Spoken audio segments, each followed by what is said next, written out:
반갑습니다. 모두다 행정사 송범석 대표입니다. 카페에 올려주신 질문에 대해 무료 답변 영상을 촬영하고 있습니다. 이 영상은 제 개인적인 의견으로 더 자세한 답변을 원하시는 분은 가까운 곳에 있는 변호사, 법무사, 행정사 사무소를 방문해 주시길 바랍니다. 영상은 월수금은 전날과 전전날에 올라온 질문에 대해 최대한 빠르게 답변을 드리기 위해 음성으로 답변을 드리는 형식으로 촬영되고, 화목은 평소 많은 분들이 궁금해하는 부분에 대해서 제가 화면에 나오는 영상으로 촬영을 하고 있습니다. 오늘 영상은 경찰이 CCTV를 검사를 해보냐 이런 질문들을 좀 많이 받는데요. 거기에 대해 좀 말씀드릴게요. 기본적인 전제는요, 경찰관님들 많이 바쁩니다. 우리가 이제 공무원 중에 경찰 공무원이 제일 많다고 하는데, 사실 그래도 5천만의 안전과 평화를 위해서 노력을 하시기 때문에 그래도 턱없이 부족한 숫자입니다. 굉장히 바빠요. 또 출장 같은 거 한번 잡히면은 막 야근하시고 막 이러는 것도 수없이 보고 있고요. 그래서 경찰관들이 이렇게 시간이 널널하지 않기 때문에 다툼에 실익이 없는 경우에는 CCTV를 보지 않습니다. 일반적으로. 그걸 언제 보고 있습니까? 시간도 없는데. 근데 이제 이런 질문 하시는 분들이 있어요. 아니, 내가 원래는 예를 들어 교대에서 술을 먹고 2차로 이태원에 가가지고 거기서 또 술을 먹고 그 다음에 마포로 가서 마포에서 걸렸다, 음주운전을. 처음에 진술을 했을 때에는 마포 근처에서 술을 먹었다고 했다, 이렇게 이제 말씀하시면서 물어보죠.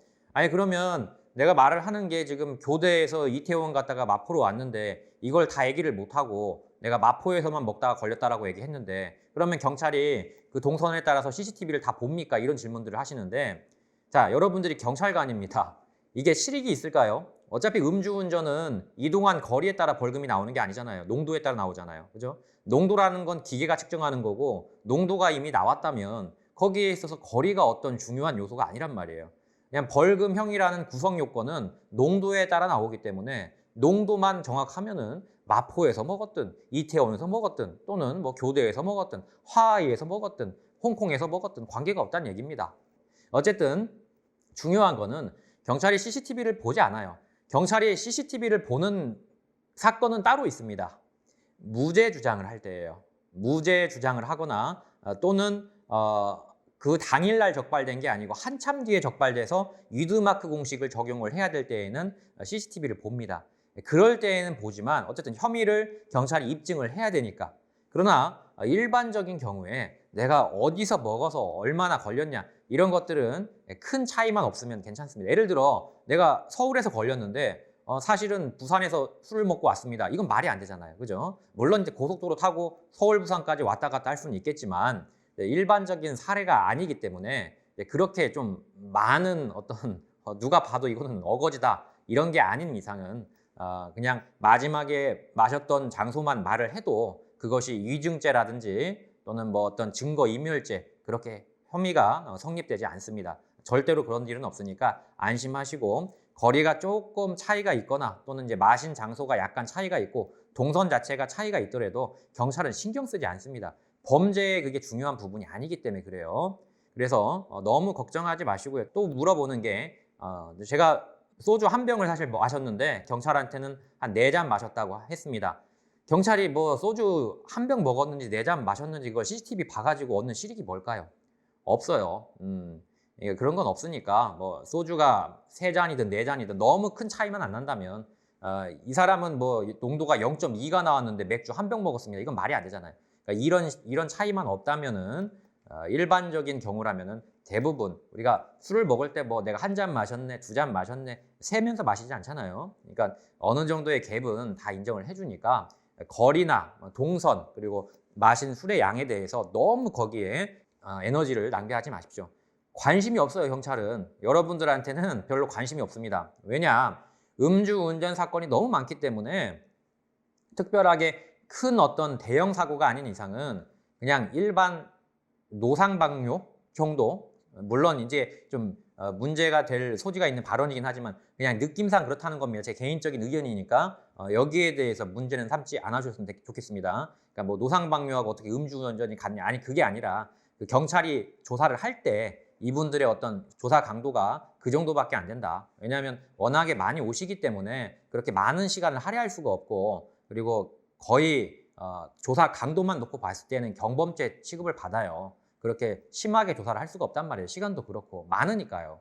그러니까 너무 거기에 대해서 막 이동 거리가 얼만데 내가 뭐 100m 움직였는데 사실은 2km 움직였는데 내가 이거 거짓말해가지고 감옥 가는 거 아닙니까? 그런 일 절대 없으니까 걱정하지 마시고요. 그리고 원래 이제 피의자 자신이 자신의 혐의에 대해서 거짓말을 하는 것은 그거는 증거인멸이나 그다음에 위증죄가 아닙니다. 그거는 당연하게 이제 인간의 본성상 그럴 수밖에 없기 때문에 형법에서도 그런 것들은 죄로 취급하지 않아요. 다만 자꾸 뭐 이거는 누가 봐도 빼박 유죄인데 나 음주운전 안 했어요. 이런 것들은 좀 문제가 있죠. 그렇게 되면은 뭐 형법상 죄는 안 되겠지만 처벌의 강도가 좀 높아지겠죠. 판사나 검사의 재량이 있으니까 경찰관도 좋게 볼 리가 없고요. 그러니까 인정할 건 인정하고 또 조금 틀린 것들은 그냥 넘어가니까 중요한 부분이 아니라면 거기에 에너지를 쏟지 말자. 이것이 오늘의 주제였습니다. 네, 여기까지 답변 드렸습니다. 모두 다 행정사는 7년째 비접촉 업무로 사건을 진행하고 있습니다. 모든 업무가 서류 작성만으로 가능하기 때문이며 카카오톡과 전화로 소통하고 있습니다.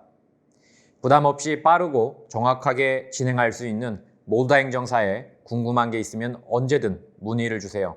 문의는 네이버 카페에 모두 다 행정사로 검색을 하셔서 모두 다 행정사 카페의 Q&A 게시판에 질문을 적어주시면 되겠습니다.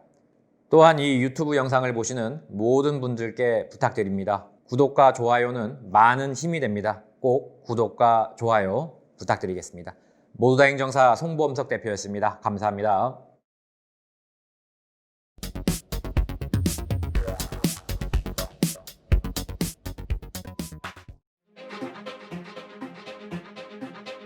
모두 다 감옥 보낼 수는 없는 거 아닙니까? 이 중에서 경중을 따져서 억울하거나 또는 경미하신 분들은 한 번 더 기회를 줘야 되지 않을까요? 음주운전은 절대로 해서는 안 되는 행동입니다. 마땅히 처벌을 받아야 할 죄입니다. 그러나 죄라는 건 경중을 따져야 합니다. 참작할 만한 점이 있거나 억울한 사연이 있다면 다시 한번 면허를 회복할 기회를 줘야 한다고 저는 감히 생각합니다. 다시 모두를 소중한 우리 이웃으로 저는 모두 다 행정사입니다.